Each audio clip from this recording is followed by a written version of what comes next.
Les femmes, a-t-on coutume de dire, ont un grand cœur. Et l'association Femmes de Cœur ne croit pas si bien porter son nom. Nous recevons dans Culture Associative aujourd'hui sa chargée de la communication, Nadine Ayant Combat, qui va nous présenter l'association Femmes de Cœur. Bonjour à tous, bonjour Nadine. Bonjour Aziz. Femmes de cœur, est-ce que vous portez des cœurs ou vous avez simplement de grands cœurs pour faire du bien? Nous aimons croire que nous avons de grands cœurs pour faire du bien. Votre organisation existe depuis quelques années. Est-ce qu'on peut avoir une idée de ce que vous avez entrepris déjà, de ce que vous avez posé comme acte? Bien sûr. Femmes de Cœur est active depuis 2019 et nous sommes reconnus par le ministère de l'Intérieur depuis mars 2020. Donc, durant ces 2 petites années, nous avons, dans notre volet éducation, parce que notre cible c'est l'enfant orphelin et vulnérable et la jeune fille mère. Donc notre vocation c'est plutôt d'aller dans l'intérieur du pays, parce qu'il y a énormément de choses qui se font sur Libreville. Donc en ce qui concerne les enfants, nous avons distribué 110 kits scolaires. Nous avons offert à peu près 219 cadeaux à Port-Gentil, au IEM Franceville, dans le cadre de notre arbre de Noël. Nous avons noué un partenariat avec une association française, Bulle d'AVS, qui s'occupe d'enfants différents. Et nous avons pu procurer à 10 familles des outils d'apprentissage et de communication pour des enfants qui souffrent de différents troubles, autisme, etc. En ce qui concerne la jeune fille mère, nous avons pu faire une formation sur la culture de l'entrepreneuriat et les métiers du marketing, du commerce à OIM.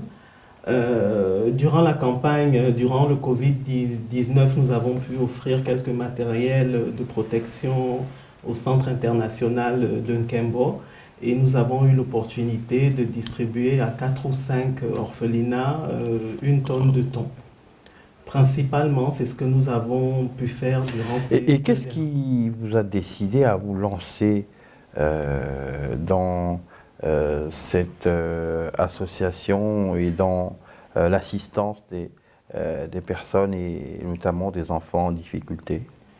C'est la volonté de la présidente, qui est quelqu'un qui a toujours été très généreuse, très portée à aider le prochain, les amis, depuis l'école. Elle a toujours eu cette volonté d'aider son entourage et particulièrement les enfants. Donc elle a essayé de regrouper autour d'elle des femmes qui partageaient sa vision et nous essayons de nous mobiliser pour faire tout ce que je vous ai décrit précédemment. Vous n'êtes pas riche comme Crésus, malheureusement. Comment arrivez-vous à trouver à chaque fois les fonds, à les mobiliser pour financer vos actions? Alors jusqu'à présent, nous avons fait des mobilisations, auprès de la population. C'est-à-dire que quand nous lançons une campagne Noël pour tous, nous communiquons sur les réseaux sociaux, nous appelons nos amis, la famille, tous ceux qui peuvent être touchés par la cause à nous donner des cadeaux pour des enfants.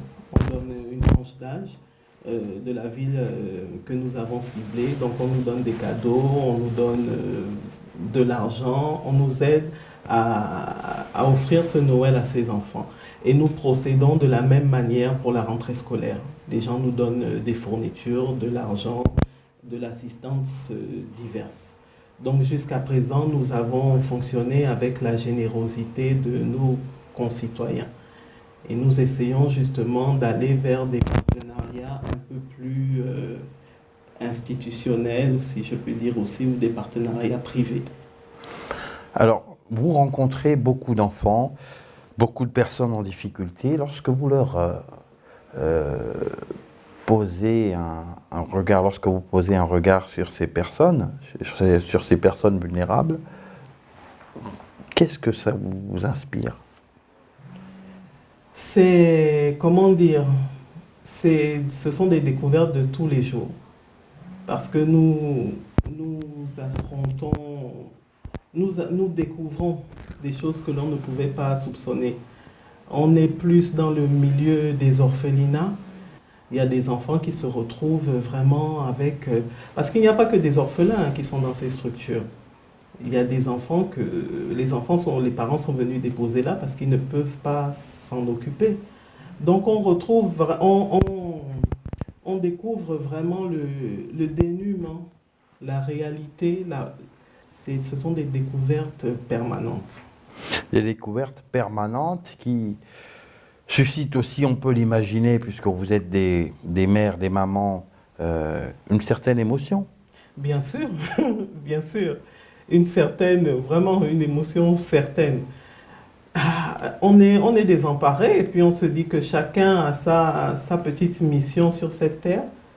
Comme on dit, on ne peut pas combler la misère du monde, mais nous faisons notre part à notre niveau. Parce que c'est vrai que nous sollicitons notre entourage, mais nous y mettons aussi du nôtre. Pour boucler des campagnes, on ne peut pas compter que sur la générosité des gens. Les femmes de cœur mettent leurs moyens financiers, personnels, leur temps. C'est un investissement à plusieurs niveaux. Ça vous prend du temps de vous occuper des autres, parce que vous avez d'abord vos familles et des obligations en interne. Comment arrivez-vous à répartir le temps entre vos œuvres caritatives et vos familles? Écoutez, on fait comme tout le monde, on s'organise. Tout le monde, hommes comme femmes, nous avons plusieurs casquettes, plusieurs choses à gérer dans notre vie. On a la vie professionnelle, on a la vie familiale, on a la vie amicale, on a la vie associative. Eh bien, on cumule un peu tout. Quand on est au bureau, on a carrément quand même une journée d'à peu près 8 heures. On n'est peut-être pas occupé toutes les 8 heures. Donc, on essaye de se ménager quelques petits instants pour accorder un peu de temps à chaque chose. On rappelle à nos téléspectateurs sur Proximité Web TV que sur Culture Associative, nous recevons Nadine Eyang-Kumba, qui est la chargée de la communication de l'association Femmes de Cœur dans une autre vie, puisqu'elle a plusieurs casquettes. On est en train de conclure cette émission. Est-ce que vous avez un message particulier à passer? Oui, j'ai un message particulier parce que nous sommes en train de réorienter un peu notre aide. Donc nous allons aller sur d'autres projets. Là, très prochainement, nous lançons une campagne qui s'appelle Sikol Anening. Au lieu de distribuer des kits... Là, vous l'avez dit en langue fan. Sikolo Anening. L'école, c'est la vie. En langue fan. Oui, en du langue Gabon, enfin, fan, une langue parlée au Gabon, au Congo, au Cameroun. Je ne sais pas si c'est le cas aussi en République centrafricaine, en Guinée équatoriale. Oui, bien sûr. Donc là, nous allons offrir 3 formations professionnelles à des enfants en décrochage scolaire, justement, dans le cadre d'un projet Cannes Réussir. Et nous allons lancer... Toujours en langue fan? Non, là, je suis en langue Ipounou. En langue Ipounou, d'accord. C'est bien Kumba, je suis Pounou et fan. Il y a beaucoup d'autres ethnies dans l'association. Un parfait brassage qui donne cette richesse également linguistique. Donc, là, vous avez traduit en langue Ipounou. Oui, réussir. Réussir, et vous pouvez le redire en Upalkan. Upalkan. Je n'ai peut-être pas l'accent vraiment, hein, mais Upalkan. Donc, je vous invite aux séances que nous allons organiser les 3 au 17 juillet. 3 et 17 juillet à la plage du Conseil économique, social et environnemental qui nous servira à récolter des fonds pour offrir 3 formations professionnelles à des orphelins en décrochage scolaire et à nous accompagner dans les futurs projets. Ben écoutez, nous serons ravis de vous accompagner, hein, bien entendu avec l'aval de la direction générale, mais déjà, il n'y a pas de raison qu'on ne vous accompagne pas. On va retenir Oupal-Can, ça c'est très motivant. Oupal-Can, c'est le projet. Le Réussir. projet Oupal-Can, donc Voilà. réussir. Et là-dedans, vous avez les séances sportives Sikol Anéning.